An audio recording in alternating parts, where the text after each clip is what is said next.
André Ayew. Heir, leader, legacy. Some names are inherited, others are earned, but a rare few must be carried. When André Ayew was born, the world already knew his surname, Ayew, a name etched into African football history, a name that echoed through stadiums long before he ever touched a ball. This is not just the story of a footballer, it is the story of a man born into legacy who chose to build one of his own. On December 17, 1989, in Seclin, France, André Morgan Rami Ayew entered the world. At the time, his father, Abedi Pele Ayew, was already a legend, three-time African Footballer of the Year, Champions League winner, global icon. For André, football was not an ambition. It was atmosphere. It was language. It was home. But greatness, when inherited, can be both a gift and a burden.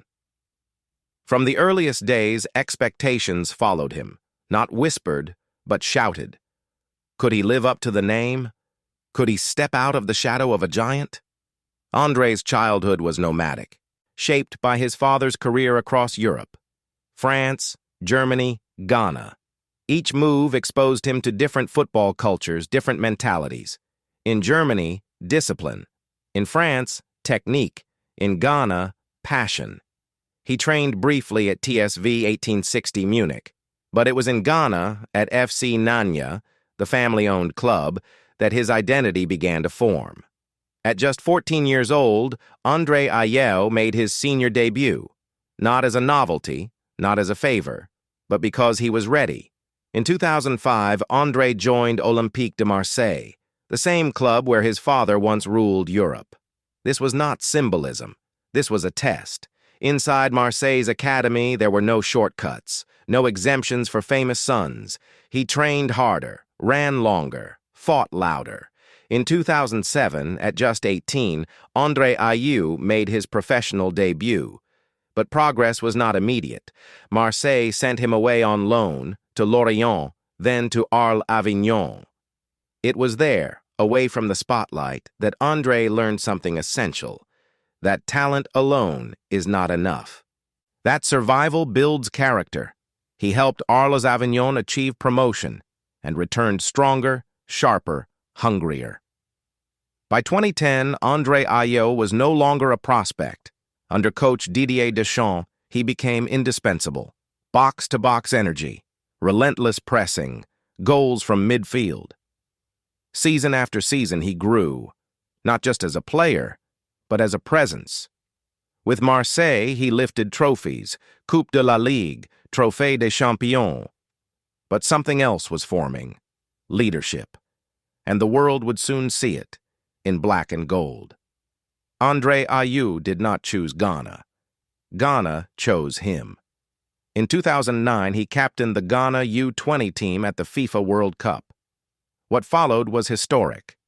Against Brazil, in a final defined by tension and belief, Ghana prevailed. Africa had its first FIFA World title, and André Ayew, captain, leader, heartbeat, stood at the center.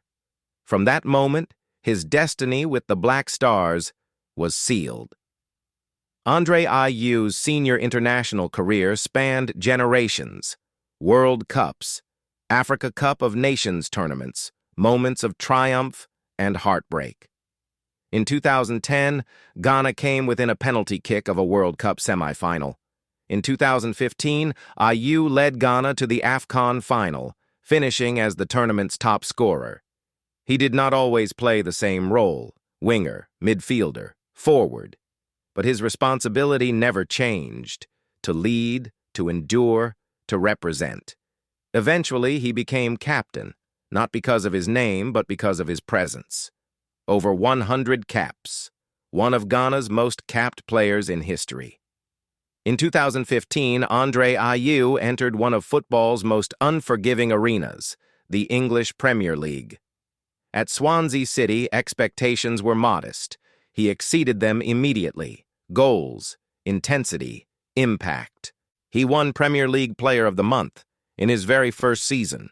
Later came West Ham United. Challenges, adaptation. Not every chapter was smooth, But André Ayew never disappeared. He kept moving. Turkey, Qatar, France again. At Al Sadd, he lifted league titles. At Nottingham Forest, he added experience. At Le Havre, he became a guiding figure.